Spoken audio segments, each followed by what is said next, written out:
가까워요? 예. 제가 나올게요. 예. 다음 주 24일입니다. 그리고 10시 20분에 도착한다고요? 10분이요. 여천에 10시 9분에 차가 도착하는데, 그리고 도착은 여천사하고 출발은 여수 엑스포에서 2시 50분 차입니다.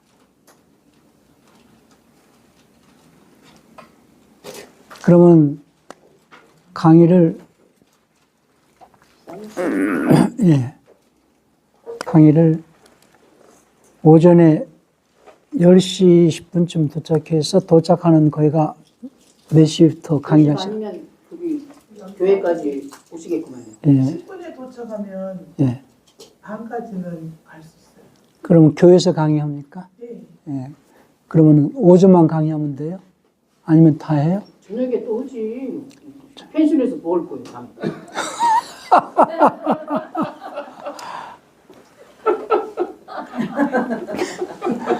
뭐라고요 지금? 아니, 안 하고 싶은 사람은 안 듣고 싶어도 되는데. 저녁에 뭐 드냐고 잠도 안 오는데 일찍부터 응? 1시간이라도 앉아서라도 앉아서 이렇게 대화하면 되죠. 아무튼 뭐 할 거 아니에요. 오전에 강의하고 오도 강의해요? 오후는 안 하지. 오후는 안 하죠. 예, 알았어요. 이게 강의하지 말라니까요. 강강하고 강의하지 말아요. 올라오신 분들이 계시는데 그러니까. 그러니까 숙소에 들어갈 거 아니냐고 내 말은. 단체 보지 말라니까. 알았어.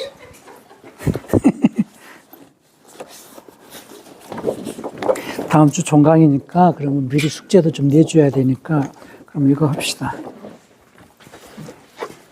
이거는 기존에 공부하셨던 분들은 다 가지고 있는데 오영남 목사님이나 박종숙 목사님이나 우리 광주 김재희 목사님 이거 없죠? 네.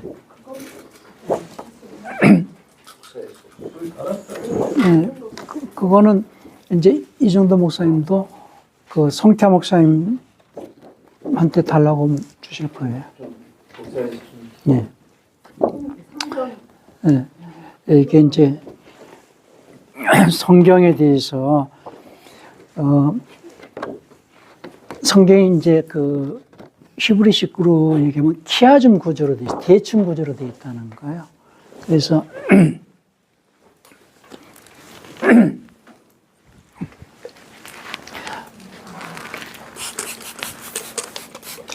매번 이제 중강할 때마다 숙제를 해 주시는데 옛날 걸 내지 마시고 또 한 번 더 쓰세요. 숙제 내시면 제일 곤란해 하시는 분이 김정희 목사님. A. 이거 쏘라면. 아, 쏘라. 난 쏘라는 거는 못 써. 제일 곤란해. 쏘라는 어찌했어?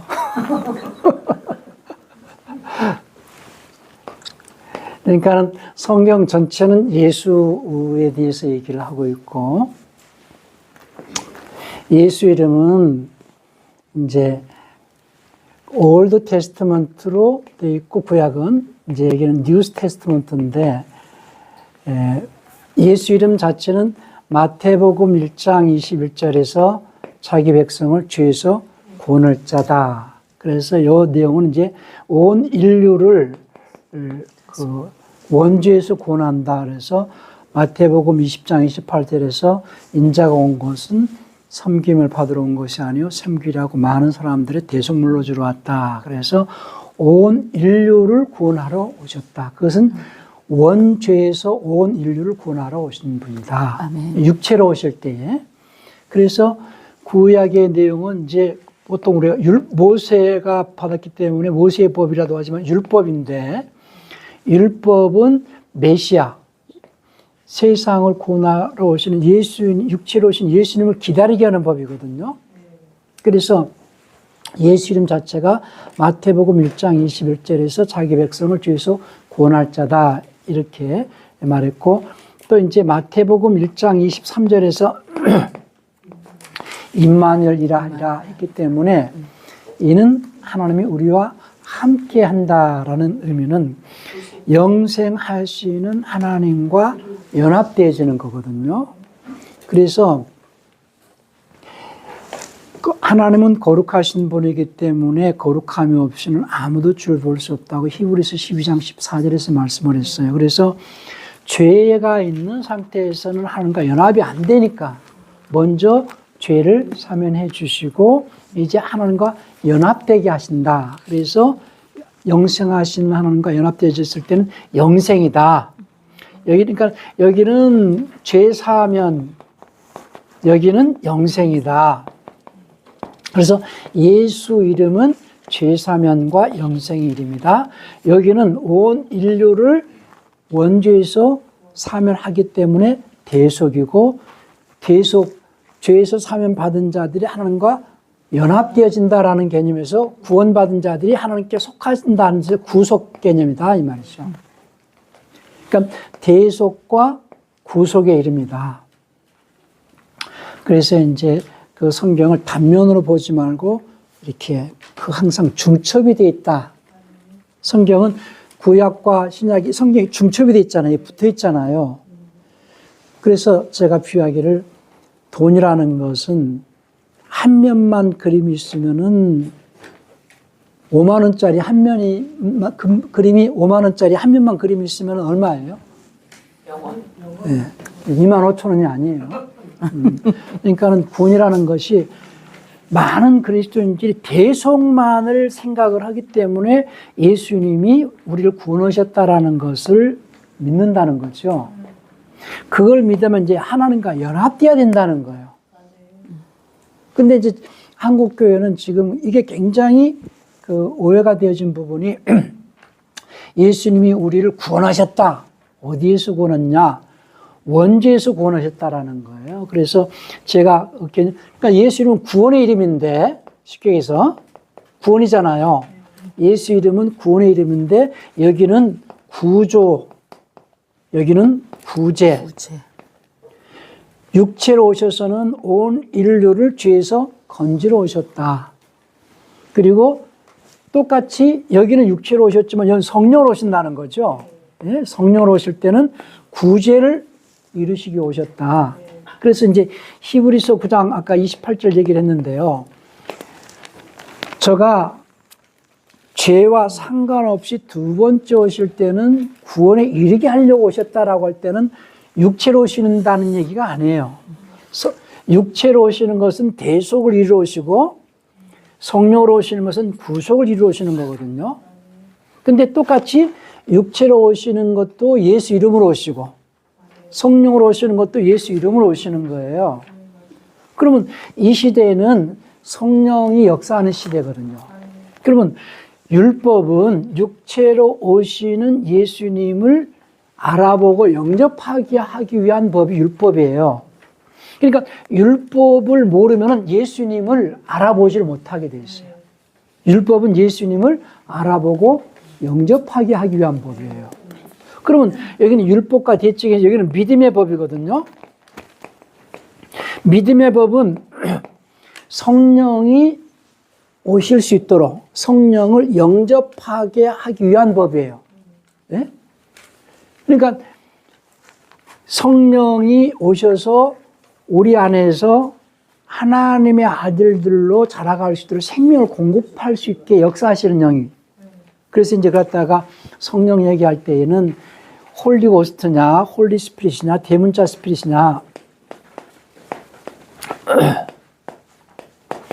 홀리고스트, 이 홀리고스트는 삼위 중에 한 하나님이시고 홀리스피릿이 있는데 이 홀리스피릿은 삼위 하나님께서 부르시는 거룩한 영 이렇게 이해가 돼야 되고 홀리가 빠지고 그냥 대문자 스피릿이나 보통 대문자 스피릿을 또 성령 이렇게 또 그 번역을 해놨어요. 그래서 약간 구별이 되어질 필요는 있어요. 계시록 1장 4절인가요? 하나님 앞에 부리는 7영 얘기 나오죠. 그 7영이 대문자 복수예요. 세븐 스피릿이에요. 그러니까 계시록 2장 3장에 나오는 성령이 교회들에게 하신 말씀을 들을지어다 이렇게 나오잖아요. 그 7교회의 역사하는 그 영은 대문자 스피릿 7 영들이에요. 그러니까 성령으로 번역을 했는데 그냥 영이 교회에게 하는 말을 들으라. 그러니까 하나님께서 삼위 하나님 그 대문자 영을 통하여서 역사하시거든요. 그 대문자 영을 또는 생명을 공급하는 영이기 때문에 생명의 영 이렇게 그래요. 그것이 로마서 8장 2절이에요. 그래서 그걸 갖다 생명의 성령 이렇게 놨어요. 그것이 이제 그 로마서 8장 그 11절에서 살리는 영이다 이랬어요. 살리는 영. 대문자 살리는 영. 그러니까 로마서 8장 11절에 살리는 영, 로마서 6장 63절에서 살리는 것은 영이니 할 때 그 영.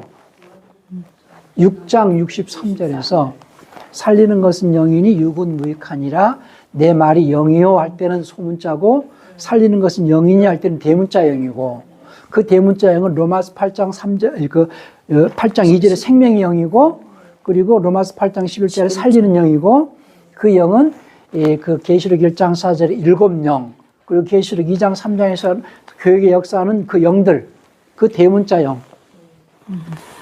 그러면은 구약은 육체로 오시는 예수님께, 그러니까 말씀 하나님께서 육체로 오실 때에 예수 이름으로 오시고, 신약은 이 홀리고스트께서 역사하시는 시대인데 홀리고스트께서 예수 이름으로 역사하실 때 부리는 그 영들, 그 부리는 영들이 우리 안에 들어와서 생명이 계속해서 역사하도록 생명을 역사한다는 거예요.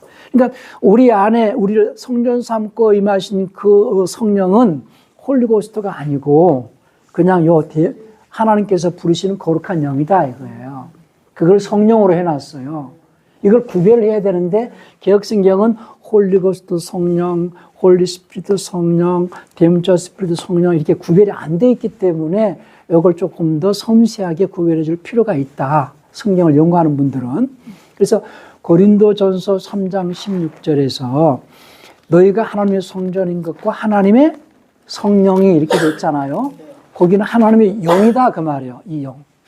그 고린도전서 3장 16절 한번 보실래요? 너희가 하나님의 성전인 것과 하나님의 영께서 너희 안에 거하시는 것을 알지 못하느냐. 거기가 이제 개역성경 성령으로 해놨죠. 거기 하나님의 대문자 영이다. 그러니까 이 신약 시대에서는 이 홀리 고스트께서 역사하시는데 홀리 고스트께서 부르시는 그 영, 그 대문자 영들의 역사가 있다. 근데 구약의 율법은 육체로 오시는 예수님을 영접하도록 하기 위해서 육체로 오시는 예수님이 오신 그 길을 예비하게 하고 그분을 영접할 수 있게 준비시키기 위한 법이 율법이라면은 믿음의 법은 이 믿음의 법에 순종하는 자에게 성령이 역사하시게 돼 있어요. 그래서 사도행전 5장 32절에 순종하는 자에게 주시는 성령 이렇게 돼 있어요. 그렇기 때문에 성령은 반드시 믿음의 법을 지키는 자 속에서 역사합니다. 네? 그러면은 성령 받아라 아무리 강조할지라도 이 믿음의 법을 지키지 않으면 언제든지 그 영은 떠나가게 돼 있어요. 그래서 성령을 소멸하지 말라, 또 성령을 근심케 하지 말라 할 때 그 영. 네? 그러니까 그 영이 우리 안에서 계속해서 역사할 수 있도록 하려면 이 믿음의 법을 계속해서 순종하기를 계속해야 된다는 거예요. 세상 끝날까지 주님께서 함께 하시겠다고 할 때 누구와 함께 하느냐? 순종하기를 계속하는 자 속에서 끝날까지 함께 하시는 것이지 불순종하는 자에게서는 역사하시지 않는다. 불순종하는 자 속에서는 점점 근심하시다가 떠나가게 됐다는 거예요.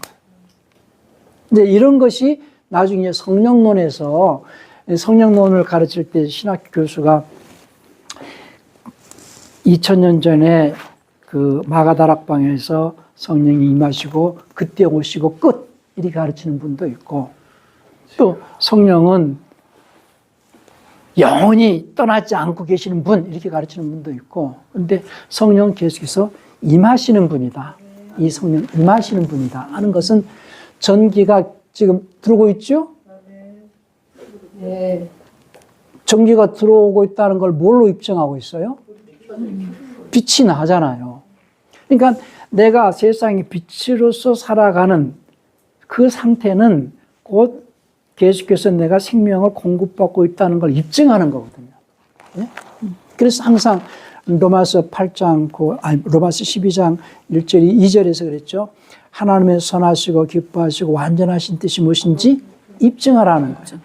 개혁성경은 분별하라 이렇게 됐는데 입증하는 거예요. 입증하는 것은 곧 성령이 계속해서 내 안에서 역사하시고 있다는 것을 나타내는 거거든요. 예? 그렇게 해서 그 성령이 내 안에서 계속 역사하시도록 하기 위해서 믿음의 법에 내 인생이 장작불이 되라는 거거든요. 희생하라는 거예요. 그것이 예배가 이제 그렇게 표현되어 있죠. 로마서 8장 1절 2절이 하나님 말씀에 순종의 제물로 드리는 삶이 예배라는 거예요.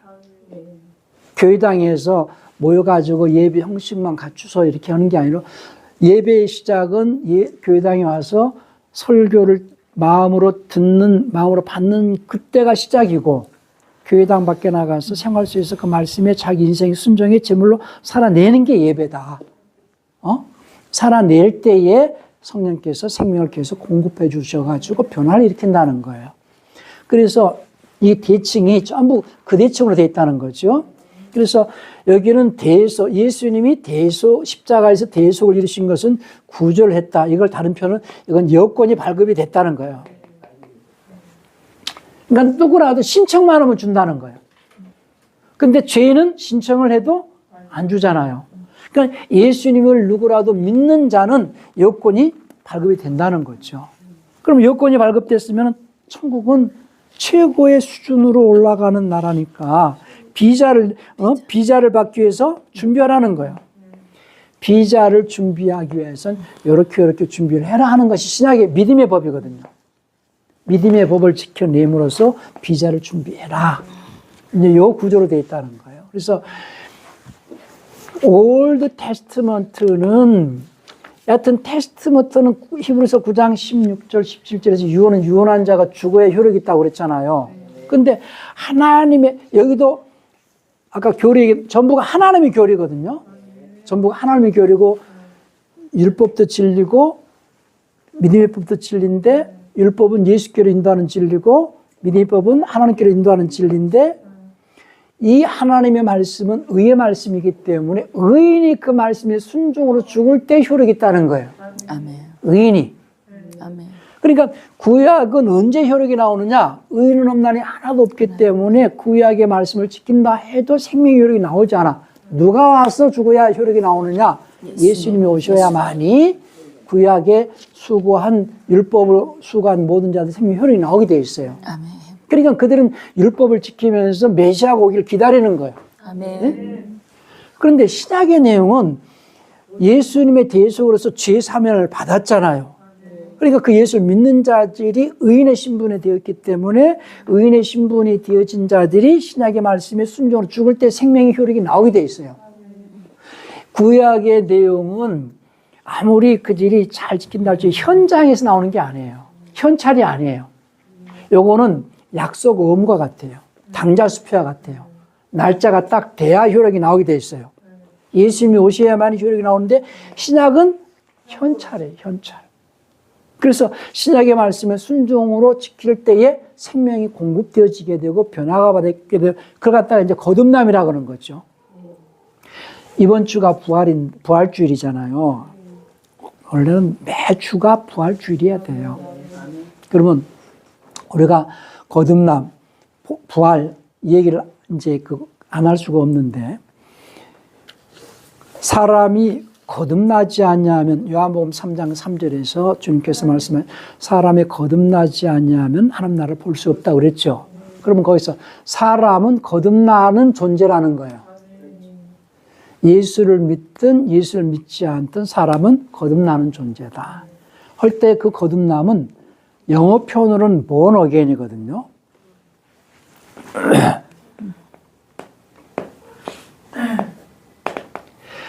영어 표현 born again, 다시 태어난다는 거예요. 다시 태어난 거기서 사람이 다시 태어나지 않냐면 그 다시 태어나는 것은 육의 몸을 벗고 영의 몸을 입는 것이 다시 태어나는 거예요. 한 번 더 태어난다는 거예요. 예? 근데 다시 태어날 때에 육의 몸 안에 있던 인격이 마귀의 속성으로 살았던 인격이 육체 안에서 하나님의 속성으로 변화를 받는 게 또 거듭남이거든요. 거듭남이 이중적이죠.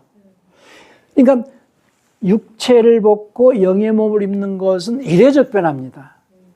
근데 육체 안에서 바울이 말하기를 내가 날마다 새롭다, 날마다 변화받는다는 것은 연속 변화예요. 예? 육체 안에서의 변화는 연속 변화요. 육체를 벗고 영의 몸을 입는 것은 이례적 변화요. 그러니까 중생이라는 것을 양면을 설명을 해줘야 돼요. 그러니까 거듭남은 한 번 하는 거다. 그러면 그건 육체를 벗고 영의 몸을 입는 것이다. 이건 한 번이에요. 그러나 연속 변화해야 된다라는 것은 육체 안에서 속사람이 날마다 하나님의 성품으로 바꿔져 가는 것이다. 오면서도 어떻게 그 율법은 육체의 행위로만 지키면 되는 법이지만 믿음의 법, 마음과 생각까지 지키는 더 강화된 법이거든요. 속사람까지 변화가 돼야 되니까. 어떻게 그걸 지킬 수, 그러니까 그걸 한꺼번에 지키라고 하는 게 아니다. 시간을, 인생이라는 시간을 줬다는 거예요. 시험 문제가 100문제가 나오는데 그걸 갖다가 한꺼번에 1분 안에 지키라는 게 아니에요. 시간을 주잖아요. 그러니까 믿음의 법을 한꺼번에 순간에 다 지킬 수 없어요. 하나씩 지켜가면서 자라가라는 거거든요. 그럼 하나를 지키면 그 다음에 지킬 수 있거든요. 근데 미리 사람들은 겁모아 어떻게 이걸 다 지키느냐는 거예요. 뭐든지 시작은 하나부터입니다. 천리길도 한 걸음부터예요. 하나 지키면 그 다음에 둘 지킬 수 있고 둘 지키면 이게 자라가는 거거든요. 그렇게 해서 육체 안에 있는 동안에 하나님의 사람으로 완전케 되라는 거예요. 그러니까 완전케 된다는, 여기 율법으로는 완전케 된다는 기준을 뭘로 둔 거예요? 율법이라는 기준을 줬잖아요. 하나님께서 요구하시는 것은 뭐 마태복음 5장 48절에서 하늘에 계신 너희 아버지께서 완전하신 같이 너희도 완전한 자라 되라고 했더니 하나님 같이 완전하게 되라는 게 아니고 율법으로, 그러니까 창세기 17장 1절에서 하나님께서 아브라함을 불러내셔가지고 너는 내 앞에서 완전한 자가 완전하라 하면서 할례하라. 그리고 이제 모세를 통해서 율법을 주시거든요. 할례법과 율법을 주시면서 그 안에서 육체를 깨끗하게 하는 완전을 말하는 거고, 그리고 이제 율법을 주셔서 율법의 기준에서 완전이지만 여기는 우리는 믿음의 법의 기준에서 완전한 자가 되라는 거예요. 그래서 믿음의 법에서 완전하게 딱 열매 맺게 된 것이 사랑이에요. 사랑. 그러니까 이제 사랑의 속성은, 그래서 이제 어제 어떤 목사님이 이번에 누굴 만났는데 그렇게 자랑을 하더라는 거예요. 자, 사랑 속의 첫 번째가 뭐예요? 오래 참고, 온유하고, 시기하지 않고, 그 다음에 자랑하지 않고. 예? 근데 오래 참는 것도 쉽지 않아요. 맞아. 온유한 거, 시기하지 않는 거. 교회가 시기가 많잖아요. 시기가 있으니까 삐지기도 하고. 그리고 막 자랑을, 우리는요, 자랑을 예수로 자랑하고, 믿음을 자랑하고. 그러면 세상 사람들은 명품을 걸치고, 명품을 차고, 이걸 보여주기 위해서 자랑하는 거잖아요. 은근히. 그럼 우리는 예수로 자랑한다는 걸 어떻게 자랑해요? 그 인격 속에서, 삶 속에서 말하지 않고도 그걸 자랑할 수 있어야 되거든요. 아멘. 그러니까 자랑하지 않고, 그 다음에 뭐예요?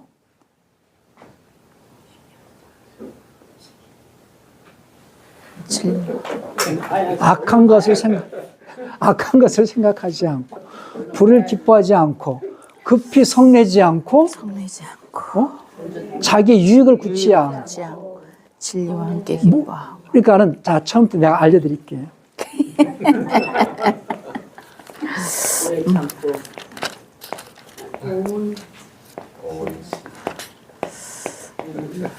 친절하며 악불, 진모. 그 다음에 여기까지는 8개잖아요. 모든 것을 덮어주고. 근데 그렇다 이제 모든 것을 참고 이런 모든 것을 덮어주고, 모든 것을 바라고, 모든 것을 견디고, 모든 것을 참고 모든 것을 믿고 모든 것을 바라고. 모든 것을 견디는 예. 그럼 12가지인가요? 예, 12가지. 뭐가 빠진, 온시, 악불, 진모? 15가지인데 뭐 빠진 것 같아. 악불, 진모. 오, 13장. 온, 시작, 악불, 진모. 고린도전. 그 다음에 4절. 모든 것을 참고 믿고 바라고 12가지 시기하지 않고 자랑하지 않고 그만하지 않고 모든 것을 덮어주고요, 원래는. 그게 모든 덮어주고. 7절. 모든 모든 것을 것을 참으며 모든 것을 믿고 모든 것을 바라고 믿고, 모든 것을 견디고 바라고, 견디느니라. 12인가요? 12개? 진리와 함께하는 것까지 5개. 네? 진리와 함께하는 것까지. 한번 읽어주세요. 네. 사랑은 오래 참고 사랑은 온유하며 투기 하는 자가 되지 않으며 사랑은 자랑하지 아니하며 교만하지 아니하며 네, 네, 교만하지 않으면 또 행치 아니하며 교무, 자기 위가 여기에 빠졌네. 온 시자, 교무, 자성, 악불, 진모, 덮고 믿고 바라고 견디고. 네. 15가지죠. 네. 온 시작, 교무, 자성, 악불, 진모, 모든 것을 뭐 참고 믿고 바라고 견디고. 예. 그러면 16가지? 16가지. 15가지가 맞네. 16가지네.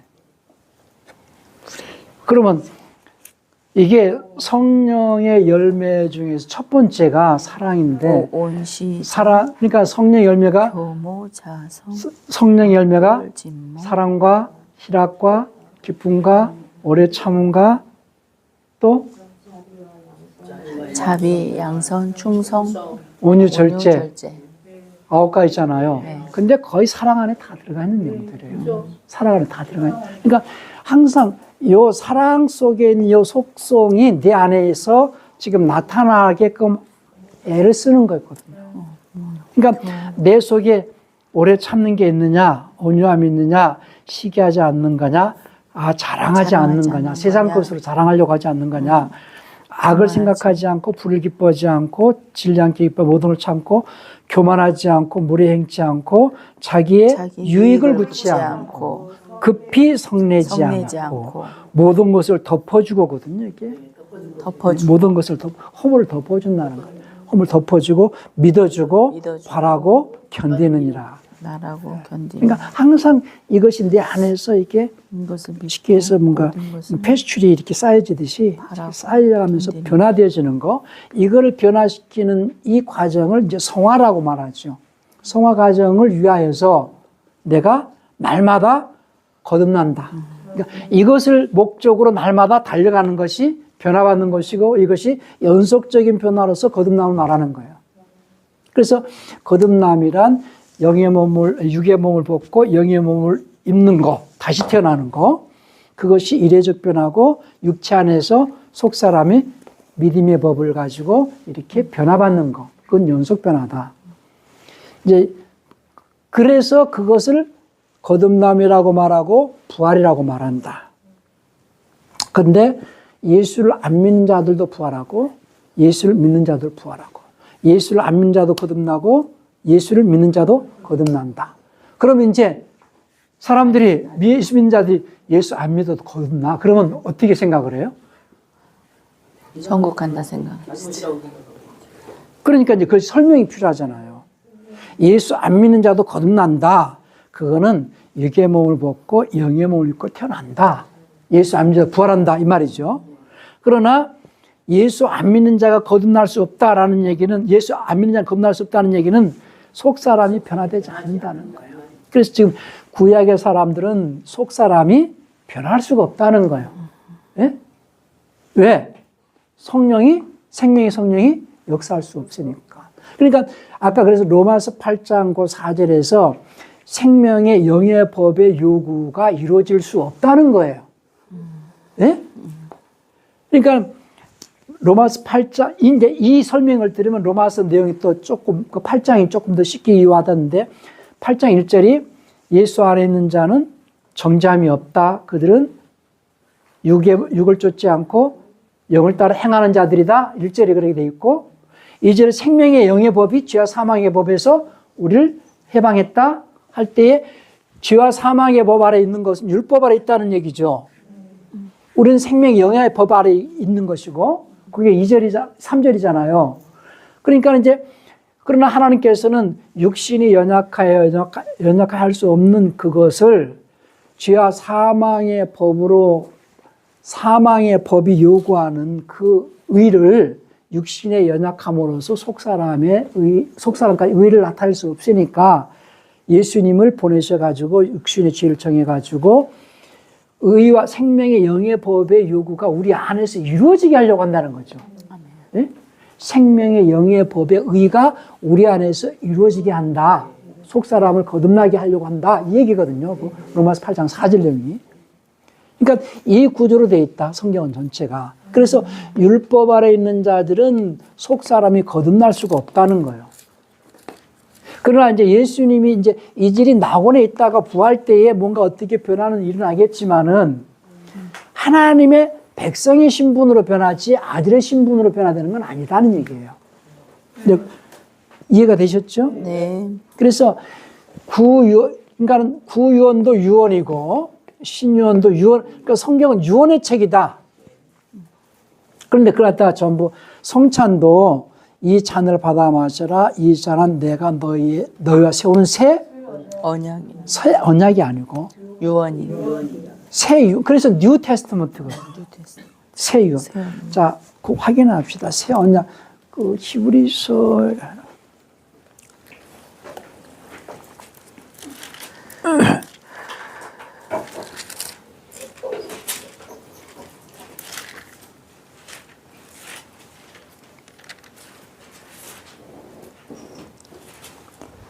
새 언약으로 되어 있죠.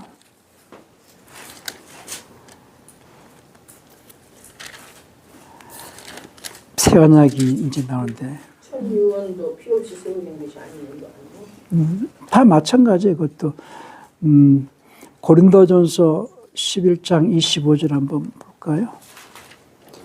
18장 11장 25절이야. 히브리서 개혁성경은 언약으로 되어 있잖아요. 몇 절이에요? 킹제임스는 새 유언이 이 자는 나의 피로 세운 새 유언이. 자, 또 누가복음 22장 20절. 누가복음 22장 20절. 이것은 새 언약이니. 새 언약으로 되어 있죠. 예. 영어는 새 유언이죠. 새 언약이니. 영어를 보세요. 뉴 테스트먼트로 되어 있잖아요. 누가복음 22. 네? 뉴 테스트먼트죠? 예, 그것도 새 유언이고요. 고린도 후서 3장 6절에도 제가 또 우리로 새 언약이 읽고 그랬는데 그것도 한번 확인해 보세요. 3장 6절. 3장 6절. 6절. 새 언약으로 돼 있어요. 영어로는 그것도 유언이에요. 새 유언의 일꾼이 되기에 만족해 하셨으니, 그러니까 새 유언의 일꾼이라는 얘기죠. 히브리서 8장 13절도 히브리서 9장 15절, 히브리서 8장 13절, 히브리서 8장 8절.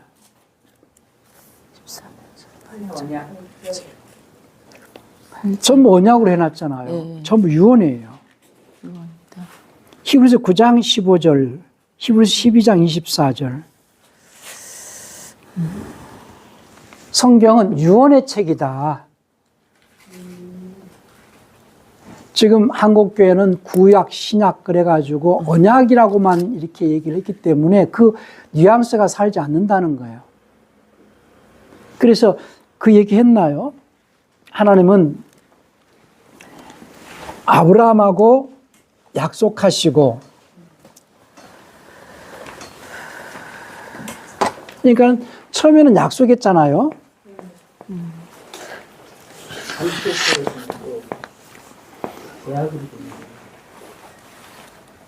처음에 약속하시고 그 다음에 계약하시고 다음에 유언하셨다. 예. 그러니까 처음에 아브라함과는 계약을 처음으로 시작을 했어요.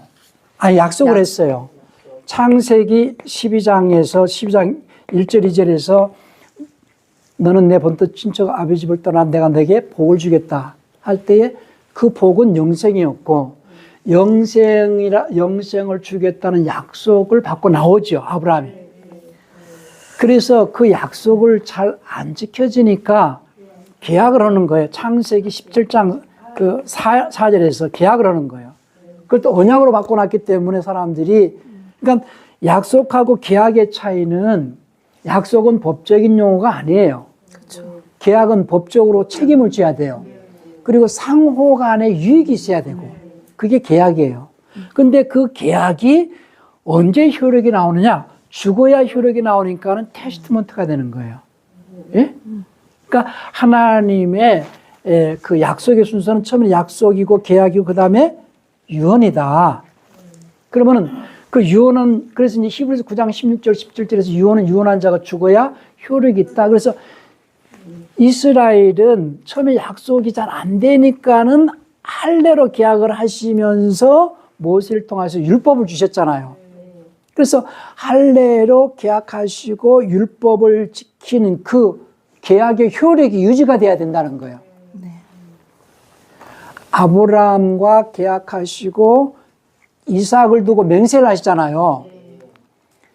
그리고 이제 아브라함과 계약하시고 이삭을 두고 맹세하신 그것을 이스라엘 곧 야곱을 통해서 율법을 주셨거든요.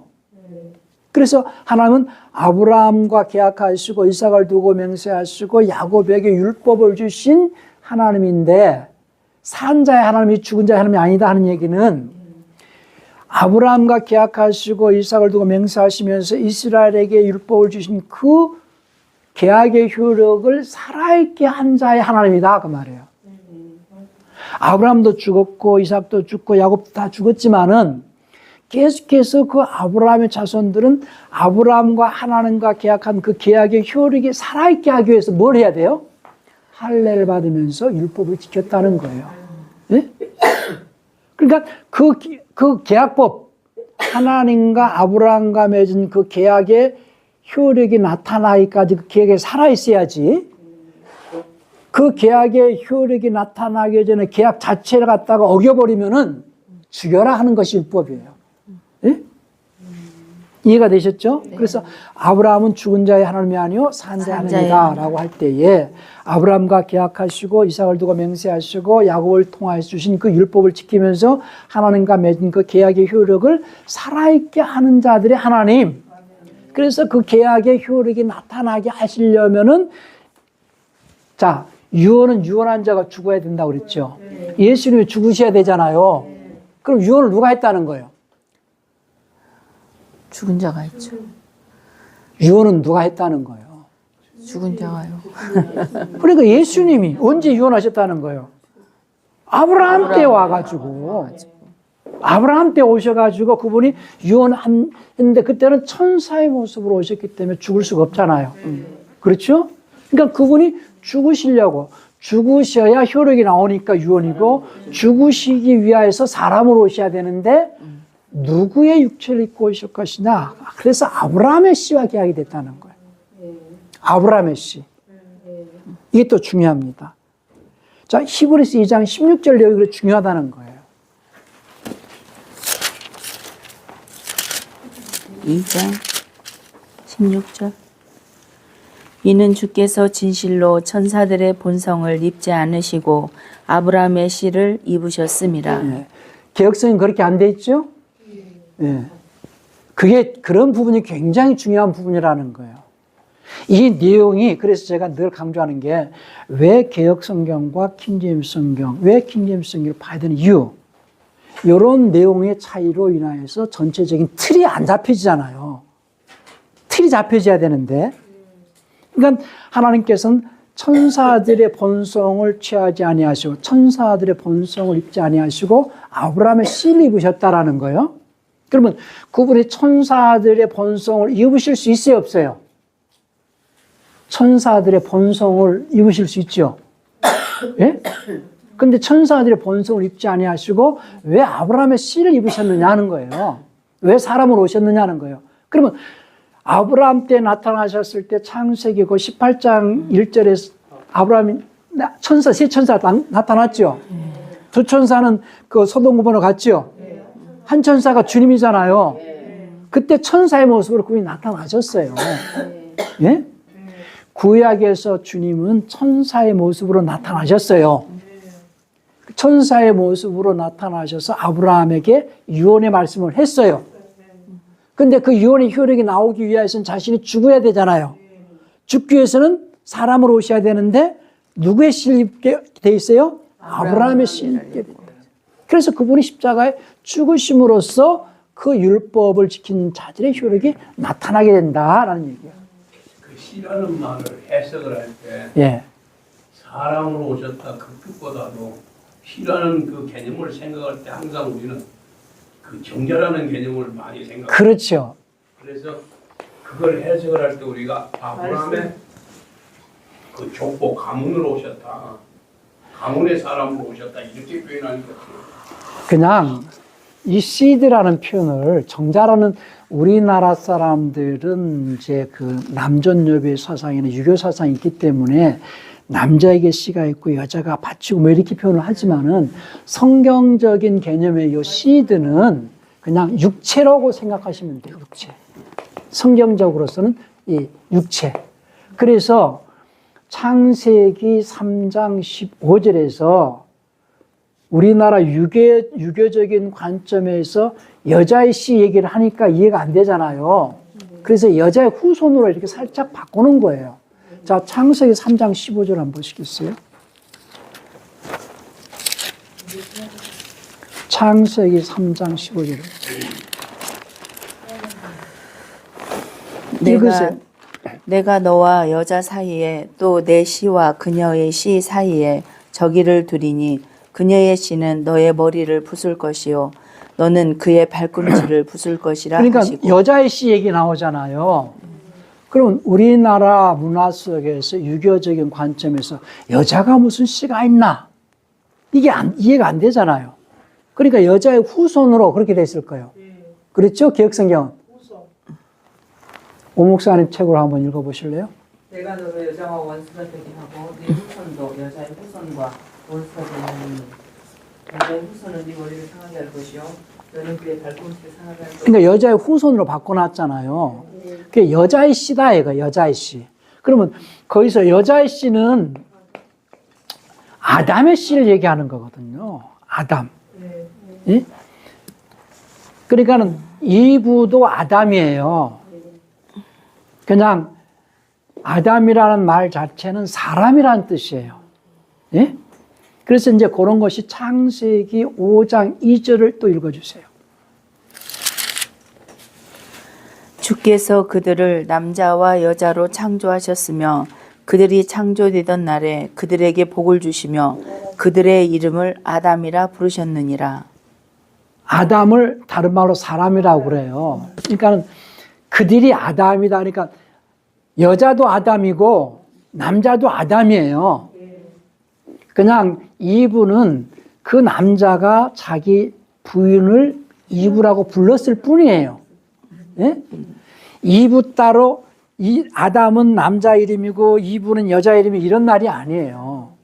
그냥 남자는 그냥 암컷 한 수컷 이런 표현으로 메일, 피메일 이렇게 표현을 했고 그냥 사람인데 아담인데 아담 속에서 남녀를 구별했을 뿐이에요. 그러나 그들은 전부가 아담이다 그 말이에요.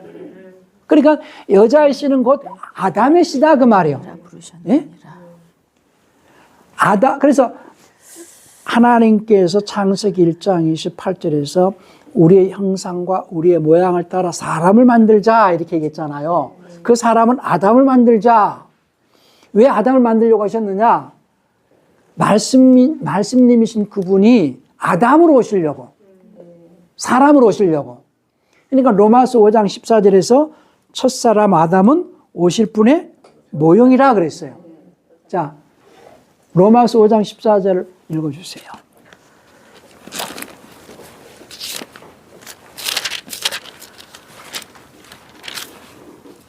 그러나 아담으로부터 모세까지 아담의 범죄와 같은 죄를 짓지 아니한 자들 위에도 사망이 군림하였으니 아담은 오실 분의 모형이라. 그러니까 처음부터 아담을 주신 목적이 있죠. 처음부터 하나님께서 아담을 주신 목적은 그분이 아담으로 오시려고 아담을 주신 거예요. 네? 처음부터. 그러니까 그분이 아담으로 오셔야만이 만물을 창조하기 전에 계획하신 그분의 계획을 이루어지는 거거든요. 아멘. 네? 목적이 그냥 넓게 봐야 됩니다. 그래서 계약이라는 것은 상호 간에 유익이 되어져야지 성사가 된다고 그랬죠.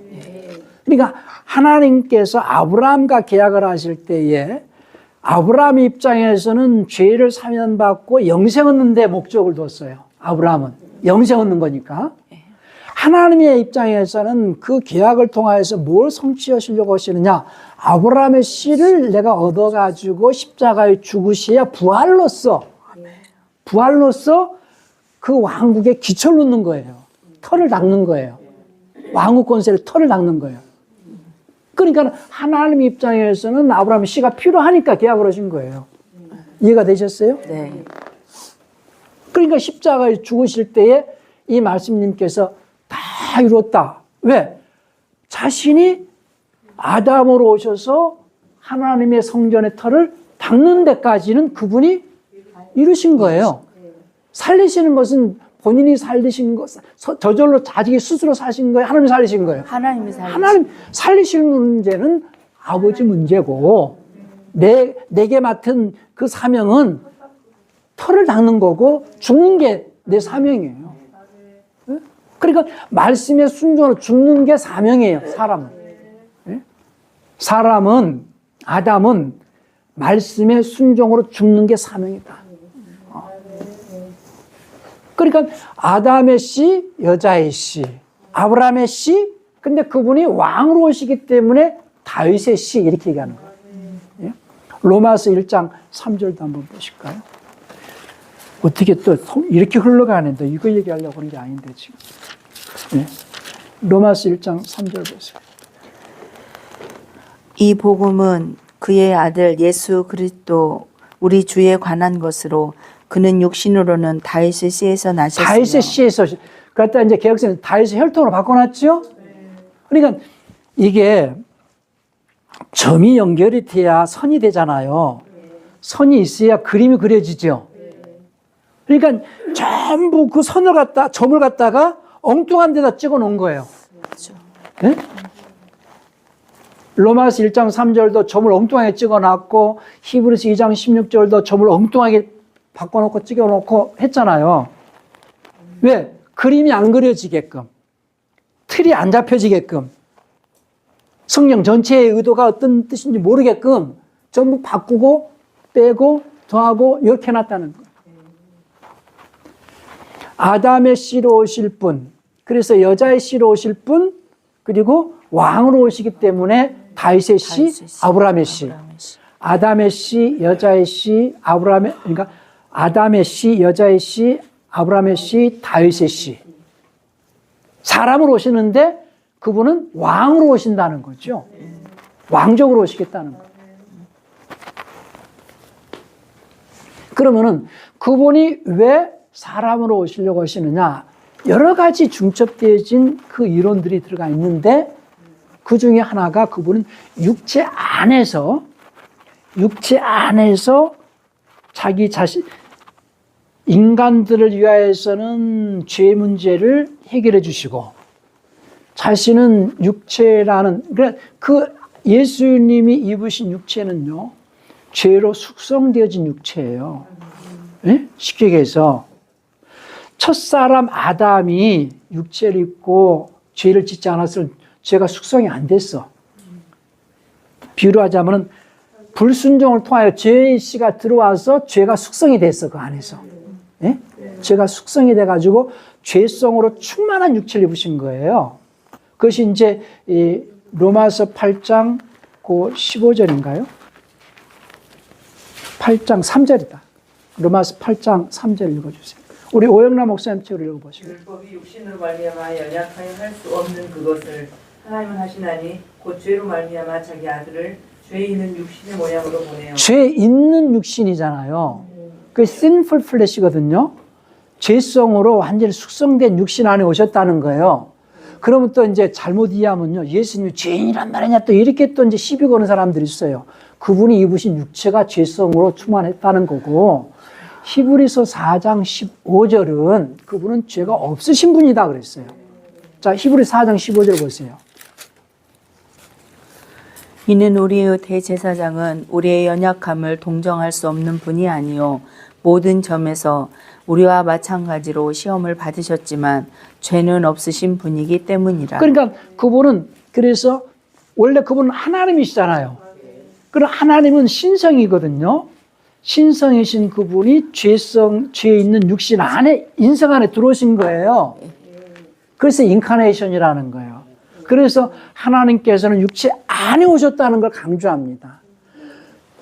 김정희 목사님 책으로 디모데전서 3장 16절을 보세요. 개혁성경과 어떻게 다른가 또 보십시오.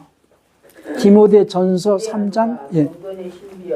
잠깐만, 3장 16절입니다. 자, 읽어주세요. 기대하노다 경건의 신비여 논쟁의 여지가 없도다. 하나님께서 육체 안에서 나타나시고 하나님께서 육체 안에 나타나시고 영 안에서 의롭게 되시고 천사들에게 보이시고 이방인들에게 선포되시고 세상에서 믿음 받으시고 영광 가운데로 올림을 받으십니다. 그러니까 하나님께서 육체 안에 나타나셨다라는 거예요. 예? 육신으로 이렇게 표현보다도 육체 안에. 예? 그러니까 하나님이 육체를 입으셨다 그 말이에요. 아브라함의 씨를 입으셨다 그 말이에요. 이해가 되셨죠? 왜 그분이 육체 안에 오셨느냐? 육체 안에서 자신이 하나님의 말씀에 순종을 통하여 가지고 자기가 하나님의 아들로 거듭나시려고 하는 거예요. 지금. 아멘. 지금요, 이 부활이 굉장히 중요한 것은요, 많은 사람들이 예수님이 육체를 입고 오셔가지고 죽으시고 그대로 살아나셨다라고 착각을 해요. 그거 아니거든요. 네? 자, 제 말 잘 들으세요. 예수님이 살아생전에 십자가에 죽으셨죠? 네. 죽으신 그 시체를 갖다가 동굴에 넣어놨죠? 네. 그리고 그 십자가에 달린 그 모습 그대로, 그 육체가 그대로 다시 살아난 거예요? 네? 아니요, 아직. 그럼 뭐예요? 아직 육체. 부활을 잘 몰라요, 사람. 다들 그렇게 알고 있거든요. 네? 부활이 그게 부활이 아니에요. 예수님이 육체를 입으셨잖아요. 그 육체가 그대로 살아난 것이 부활이에요? 아니요. 아니요. 아니에요. 아니에요. 그렇죠? 네. 나사로가 무덤 속에서 죽었다가 살아났어요. 그게 부활이에요? 아니요. 또 죽었잖아요. 네. 그럼 예수님이 육체를 입고 십자가에 달리신 그 육체 그대로 입고 살아나셨어요? 아니요. 아니요. 그럼 뭐예요? 영의 몸을 입고. 영의 몸을 입으셨잖아요. 그러니까 육체 안에서 자신도 하나님의 아들로 부활하시려고 했다는 거예요. 예수님은 처음부터 하나님의 아들이에요? 부활 이후부터 아들이에요? 부활로서 하나님 아들. 부활로서 아들이에요. 근데 언제 잉태가 돼요? 하나님의 아들로? 침례받을 때. 아, 네. 예? 이 과정, 예수님의 여정을 잘 아셔야지 우리가 갈 수 있거든요. 이해가 잘 안 되죠, 지금. 그렇죠? 모르는 거 모른다고 해야 돼요. 모르는데 안쪽하면 그냥 넘어갑니다. 예? 김재희 목사님, 이해가 잘 안 되죠? 이해가 됐어요? 그럼 제가 질문해 볼까요? 네. 자, 보세요. 예수님은 언제 하나님의 아들로 딱 등장하시느냐? 침례받을 그 전까지는 아들이 아니에요. 아들이 아니에요. 하나님의 아들이 아니에요. 아니에요. 그러니까 이제 이거를 설명하니까 이제 begot, born again, firstborn 이 과정이 또 설명이 필요한 거예요. 예수님 하나님께로부터 처음 나왔을 때 first begot 됐고 그 다음에 육체로 들어가셨을 때는 그냥 born이에요. 예. 다음에 침례 받으실 때는 born again이에요. 그리고 부활은 first begot이에요. 네? 이 과정이거든요. 그러면 예수님이 세상에 들어오실 때는 그냥 본이에요. 그것이 마리아에게로부터 나오실 때예요. 네? 그러니까 예수님의 여정은 아버님과 말씀님과 홀리고스트 삼위 하나님 중에 말씀님이 나오시잖아요. 말씀님 처음 나온 게 first begotten이에요. 근데 유일하게 나오셨기 때문에 only begotten 이렇게 쓰거든요. 요한복음 3장 18절에서 유일하게 난. 그래서 이제 우리말로 독생자 이렇게 표현했는데요. 그러니까 처음 하나님께로부터 나왔다 이거예요. 처음.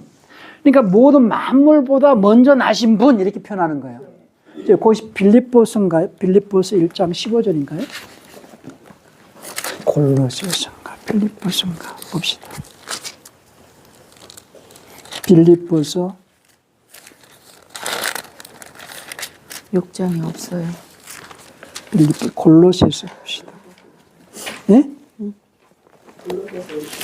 골로새서 1장 15절 봅시다. 그는 보이지 않는 하나님의 형상이시며 모든 피조물의 첫 태생이시니. 거기서 피조물의 첫 태생이다. 피조물보다 먼저 나셨다고 그랬죠. 1장 거기서 14절. 표현은 first begotten이어야 되는데 본으로 해놨다고 제가 그랬죠. 여기는 first begotten이에요. 무슨 말이냐? 이분이 말씀님이신 이분이 하나님께로부터 처음 나왔고 먼저 나왔죠. 만물보다. 이분이 먼저 나왔고 만물이 그로 말미암아 창조되었다고 그랬어요. 만물이. 그래서 요한복음 1장 3절이나 히브리서 1장 2절이나 또 그 골로새서 1장 15절 16절에서 말씀하신 만물이 그에 의해서 그를 위하여 창조됐다고 그랬어요. 예, 예. 그러니까 모든 만물보다 먼저 나신 분 할 때는 first begotten. 그리고 이제 부활은 모든 죽은 자들로부터 처음 나신 분 할 때는 first born이에요. 그것이 이제 그 18절이죠. 그런 몸의 교회의 머리라 그가 근본에 죽은 자들 가운데서 처음 나신 분, 그건 first born이에요. 근데 이 개념이 안 잡히니까 이제 킹제임스 학자들도 이걸 다 앞에도 본, 뒤에도 본 이렇게 했는데요. 이 얘기는 지난번에 한 것 같은데 또 오네요. 그래서 first begotten 되신 분이 하나님께로부터 만물보다 처음, 그래서 알파죠. 예? 나는 알파요 할 때에 시작이라는 거예요. 나는 알파요 하고 first begotten 되셨어요. 그리고 이분으로 인하여 모든 세계가 지어졌어요. 근데 이분이 세상에 사람으로 들어오시려고 사람을 창조하셨고 사람 가운데 이제 아담의 씨, 여자의 씨, 아브라함의 씨와 계약이 됐어요. 그리고 왕으로 오시기 때문에 다윗의 씨예요. 그 다윗의 씨를 아브라함의 씨, 그러니까 사람의 씨죠. 쭉 내려오시다가 뭘 따라 내려와요? 믿음의 계보를 따라 내려와요. 예? 그래서 아브라함이 그 다음에 이삭에게, 그러니까 아브라함에게 계약되어진 아브라함의 씨가 이삭에 넘어갔어요. 이삭에 넘어간 그 아브라함의 씨가 야곱에게 넘어갔어요. 야곱에게 넘어간 아브라함 씨가 어디로 넘어가요? 유다에게 넘어갔어요. 유다에게 넘어간 그 아브라함 씨가 어디로 넘어가요? 그에게 다말. 다말은 여자의 남자예요. 여자잖아요. 그런데 유교적인 개념으로서 다말에게서 씨가 나왔다 그렇게 말하면 이해가 안 되거든요. 그래서 예수님의 계보 가운데 여자가 5사람이 등장해요.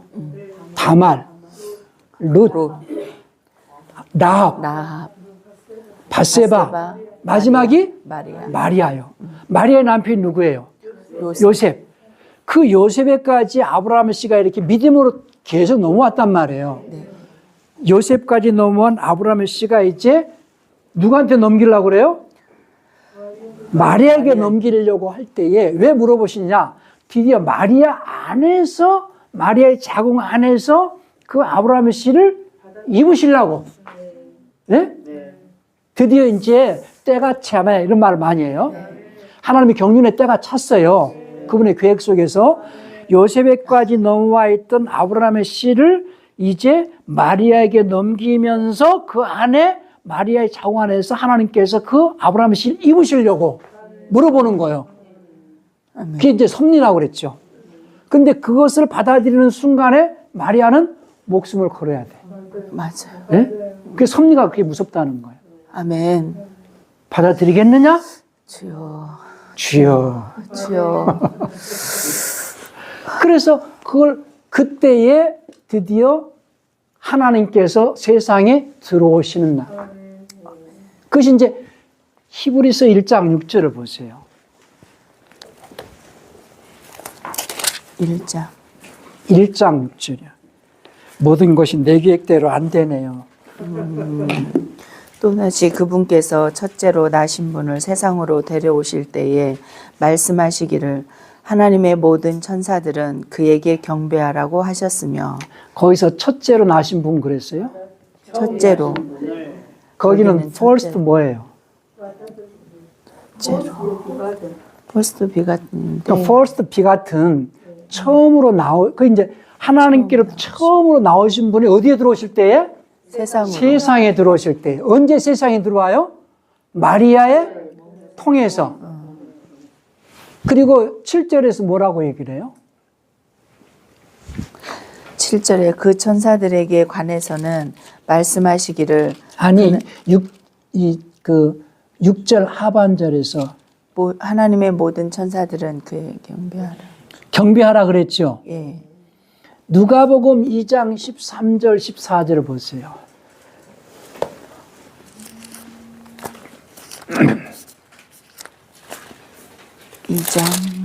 누가복음 2장 13절 14절. 그때 갑자기 수많은 하늘의 군사들이 그 천사와 함께 있어 하나님을 찬양하여 말하기를. 그때가 어느 때예요? 들어오실 때. 예수님이 마국간에 태어나실 때잖아요. 그때가 세상에 들어오실 때예요. 예? First 같은 되신 분이 드디어 마리아의 태를 통해서 세상에 들어오실 때예요. 그러니까 마태복음 1장 16절인가요? 그 마태복음 1장에서는 쭉 아브라함이 이삭을 낳고 이삭을 야곱이 낳고 쭉 낳고 나오죠. 거기에 표현은 전부 저기 영어 표현 비가트 표현이에요. 아버지에게로부터 나왔다는 표현이에요. 예? 그러니까 예수님께서 아버지로부터 나왔다는 표현이에요. 그러니까 남자에게서 나왔다는 비가튼이고 여자에게서 나왔다는 것은 본이에요. 그러니까 이제 16절을 우리 김정희 목사님 보세요. 광주 마태복음 1장 16절이에요. 1장 16절.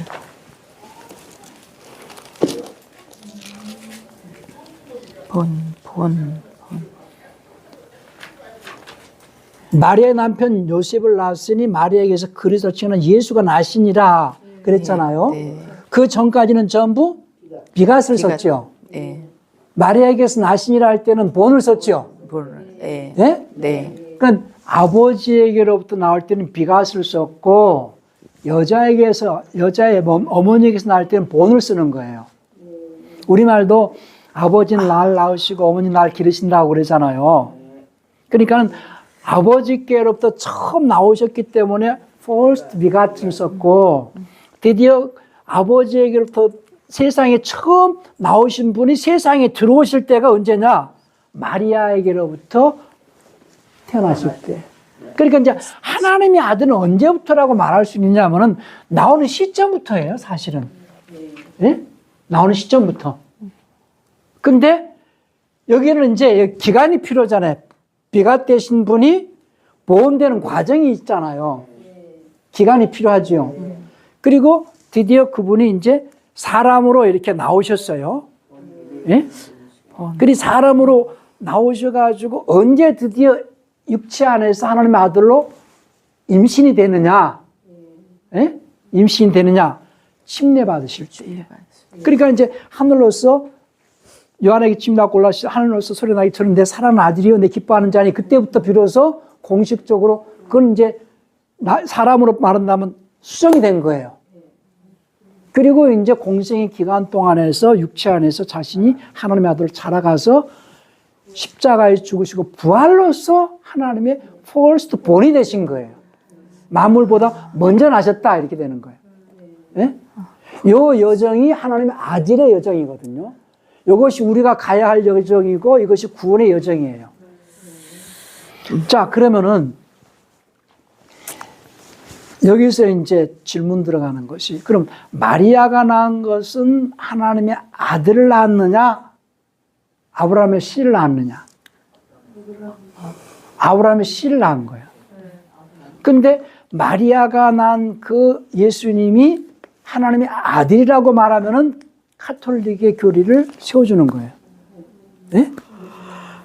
그러니까 예수님도 육체 안에서 자신이 하나님의 아들로 태어나시려고 육체를 입으신 거예요. 무슨 말인지 아시겠어요?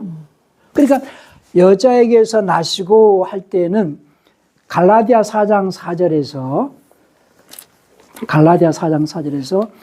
율법 아래에서 조성되시고 여자에게서 나시고 할 때는 본이라는 표현을 쓰지 않았어요. 그냥 조성됐다라는 표현을 썼어요. 갈라디아 4장 4절을 보세요. 그때가 차니 하나님께서 자기 아들을 보내시어 여자에게서 나게 하시고 율법 아래 나게 하신 것은 율법 아래 있는 자들을 구속하셔서 거기서 우리로 아까 마리아에게서 나신 우리나라 말로는 마리아에게서 나시니라 할 때 표현은 본이에요.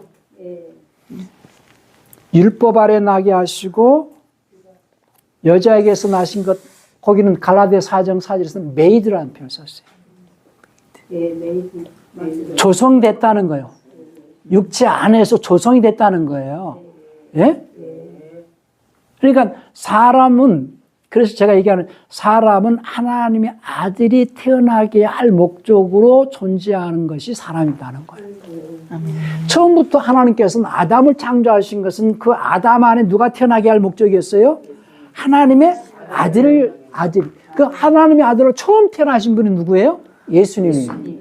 그러니까 처음 태어났으면 그 다음 계속해서 둘째, 셋째가 나오잖아요. 그러니까 하나님의 아들들이 태어나게 하시려고 한다는 거예요.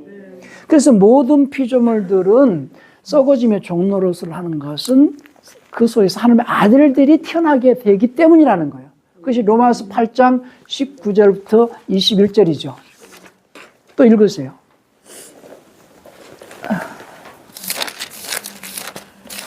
8장 19절. 8장 19절. 피조물이 간절한 기대를 가지고 하나님의 아들들이 나타날 것을 기다리고 있나니 피조물들이 지금 썩어지며 종로릇을 하면서 간절히 기도하는 것은